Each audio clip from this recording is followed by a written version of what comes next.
Ang kasaysayan ng tatak na ito ay nagsimula noong taong 1956 sa loob ng laboratorio ng kumpanyang Procter & Gamble o P&G na matatagpuan sa Ohio sa Estados Unidos. Sa panahong iyon, ang mga mamimili madalas na nagrereklamo sa kumpanya dahil ang mga tradisyonal na chichirya sa merkado ay madaling mabasag, masyadong mamantika at mabilis mabulok o mawala ng lasa sa loob ng mga ordinaryong plastic na pakete. Upang matugunan ng suliraning ito, binigyan ng P&G ng atas ang isang mahusay na chemist at food storage technician na si Frederick Paur upang gumawa ng paraan na malutas ang problema ng madaling pagkabali ng mga patatas. Si Frederick ay gumugol ng maraming taon upang maperpekto ang hugis ng merienda na tinatawag sa larangan ng geometry bilang isang hyperbolic paraboloid, isang espesyal na kurbadong disenyo na nagpapahintulot sa mga piraso na magkasya ng maayos nang hindi nababasag kapag pinagpatong-patong. Gayunpaman, bagamat naging matagumpay si Frederick sa pagbuo ng pisikal na anyo at struktura ng merienda, hindi niya nagawang makuha ang tamang lasa na magugustuhan ng mga tao sa merkado. Ang proyekto ay pansamantalang natigil at itinabi ng kumpanya hanggang sa ipagpatuloy ito ng isa pang mahusay na inhinyero na si Alexander Liepa noong kalagitnaan ng dekada 60. Si Alexander ang nag-ayos ng formula at nagawang pagandahin ang lasa ng merienda, kaya naman siya ang opisyal na kinilala sa rehistradong patent ng imbensyon na ito. Ang produkto ay unang pinakilala sa publiko noong Oktubre 1968 sa Indiana sa Estados Unidos sa ilalim ng orihinal na pangalang Pringles Newfangled Potato Chips. Ang pinagmula ng pangalang Pringles ay nananatiling isang misteryo sa kasaysayan ng komersyo, ngunit mayroong dalawang pangunahing teorya na kinikilala ng mga mananaliksik mula sa mga opisyal na dokumento ng P&G. Ang unang teorya ay nagmula sa isang rehistradong patent noong Marso 1937 na isinampa ng isang lalaking nagngangalang Mark Pringle na may pamagat na Method and Apparatus for Processing Potatoes, kung saan kumuha ng inspirasyon ng kumpanya para sa pagproseso ng mga tuyong patatas. Ang ikalawang teorya na mas madalas ikwento ng mga empleyado ng kumpanya ay nagmula sa pagpili ng pangalan mula sa isang direktoryo ng telepono sa Cincinnati, kung saan nakita nila ang kalye na may pangalang Pringle Drive sa Finneytown, Ohio. Napili ang pangalang ito dahil magandang pakinggan at madaling matandaan ng mga mamimili. Bukod sa natatanging pangalan, naging kilala rin ang packaging nito sa mga hugis silindro na gawa sa karton at may plastic na takip sa itaas na binuo ni Frederick upang mapanatili ang pagiging sariwa ng merienda. Ang pagmamahal ni Frederick sa kanyang naimbentong lalagyan ay naging labis na personal. Kaya naman bago siya pumanaw noong taong 2008, hiningi niya sa kanyang mga anak na sunugin ang kanyang labi at ilagay ang bahagi ng kanyang abo sa loob ng isang lagay ng Pringles upang ilibing sa sementeryo ng Springfield Township sa Ohio. Maraming taong nagtatanong kung ang Pringles ba'y gawa sa totoong patatas dahil ang texture at anyo nito ay ibang-iba sa tradisyonal na potato chips na nakikita sa mga tindahan. Ang katotohanan niyang Pringles ay naglalaman lamang ng humigit kumulang 42% na patatas. Ang proseso ng paggawa nito ay hindi nagsisimula sa paghiwa ng buong patatas kundi sa paggamit ng mga dehydrated potato flakes o pinatuyong pulbos ng patatas. Ang pulbos na ito ay hinahaluan ng tubig at iba pang uri ng harina tulad ng harina ng mais, trigo at bigas upang makabuo ng isang malambot na masa o dough. Ang masang ito ay pinapatag gamit ang malalaking makina, pinuputol sa hugis na itlog at ipinapasa sa isang kurbadong molde bago ito dumaan sa mabilis sa pagprito sa mainit na mantika. Dahil sa ganitong uri ng komposisyon, ang produkto ay hindi may tuturing na purong patatas kundi isang pinaghalong merienda na may basehang patatas at trigo.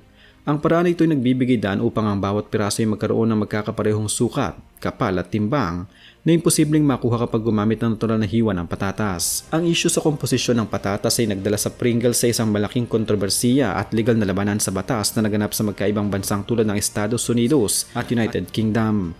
Noong taong 1975, ang Food and Drug Administration o FDA ng Estados Unidos ay naglabas ng desisyon na hindi maaaring gamitin ng P&G ang salitang chips para sa Pringles maliban kung ilalagay nila sa paketang pahayag na potato chips made from dried potatoes. Dahil hindi nagustuhan ng kumpanyang mahabang babala, nagpasya silang palitan ng opisyal na tawag sa produkto bilang potato crisp sa halip na chips. Isang mas malaking labanan sa batas ang naganap sa United Kingdom noong taong 2008 hanggang 2009 sa pagitan ng P&G at ng HM Revenue and Customs hinggil sa Value Added Tax o VAT. Sinubukan ng P&G na ipaglaban sa korte na ang Pringles ay hindi dapat patawan ng buwis para sa mga patatas dahil ito ay naglalaman ng trigo at may hugis na hindi matatagpuan sa kalikasan. Noong unay nanalo ang P&G sa mababang korte, ngunit noong Mayo 2009, biniligtad ng Court of Appeal ang desisyon at nagpasya na ang produkto ay may sapat na dami ng patatas upang ituring na crisps na nagresulta sa pagbabayad ng kumpanya na malaking halaga. Bukod sa mga isyu sa buwis at pangangailangan, ang Pringles ay nakaranas din ng kontrobersiya hinggil sa kalusugan, partikular na ang paggamit ng sakam na tinatawag na olestra o olean noong dekada 90 sa kanilang bersyon ng mababa, ang taba o fat-free. Ang olestra ay isang synthetic fat substitute na binuo ng P&G na hindi nagtataglay ng calorie, taba o kolesterol dahil hindi ito kayang tunawin ng katawan ng tao. Gayunpaman, ang paggamit ng sangkap na ito ay nagdulot ng malubhang epekto sa tiyan ng mga mamimili tulad ng pananakit ng tiyan, pagkakramp at malubhang pagtataki. Ang FDA nag-atas sa kumpanya na maglagay ng isang malinaw na babala sa mga pakete ng produkto upang alertuhan ang mga tao sa panganib na dulot nito sa sistema ng dihestyon. Dahil sa pagbagsak ng benta at negatibong publisidad mula sa mga mamimili, unti-unting itinigil ang paggamit ng Olestra at binago ang formula ng merienda upang maibalik ang tiwala ng publiko sa kalidad at kaligtasan nito. Ang katanyagan ng Pringles sa buong mundo at sa Pilipinas ay patuloy na lumalago dahil sa epektibong estratehiya sa marketing at kakaibang karanasan na ibinibigay nito sa mga kumakain. Sumikat ang tatak dahil sa kanilang tanyag na slogan na "Once you pop, the fun don't stop" na ipinakilala noong taong 1990 upang ipahiwatig ang pagiging nakakahumaling na merienda.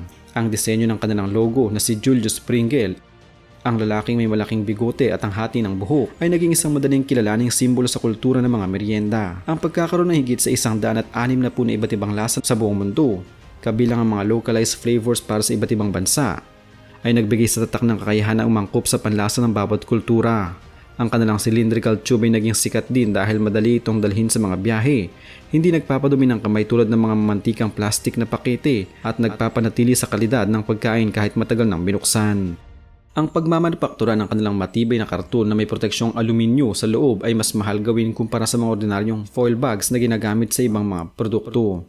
Bukod dito, ang Pringles na ibinebenta sa Pilipinas ay inaangkat pa mula sa mga rehiyonal na pabrika ng kumpanya sa ibang bansa. Ang pinakamalapit na planta ng produksyon ng tatak sa Timog Silangang Asya ay matatagpuan sa Malaysia, habang ang iba pang mga pabrika ay nasa Jackson, Tennessee, Mechelen, Belgium, Kutno, Poland, Fujian at China. Ang gastos sa international na logistiko, kargamento, taripa sa pag-aangkat at buwis sa aduna at buwis ay direktang idinaragdag sa huling presyo ng produkto sa mga stante ng mga supermarket, kaya naman ito ay tinuturing na isang premium snack sa bansa. Ang pagmamayari ng tatak ng Pringles ay dumaan sa malalaking pagbabago sa struktura ng korporasyon sa nakalipas na mga taon. Noong Mayo 2012, matapos ang mahabang panahon sa ilalim ng P&G, ang Pringles ay opisyal na binili ng Kellogg Company sa $1 bilyon. Ang hakbang na ito ay nagbigay daan sa Kellogg na maging ikalawang pinakamalaking snack food company sa buong mundo. Noong Oktubre 2023, nagpa siya ang Kellogg Company na hatiin ang kanilang negosyo sa dalawang magkaibang pampublikong kumpanya, kung saan ang negosyo ng merienda kabilang ang Pringles ay napunta sa ilalim ng pamamahala ng Kellogg's ng bagong tatag na kumpanya na tinawag na Kellanova. Noong Agosto 2024, isang makasaysayang kasunduan ang naganap sa industriya ng pagkain ng sumang-ayon ng higanteng kumpanya na Mars Incorporated na bilhin ang Kellanova sa malaking halaga. Ang transaksyong ito ay opisyal na natapos noong Desyembre 2025 na nagbigay sa Mars Incorporated ng buong pagmamayari sa tatak ng Pringles sa buong mundo.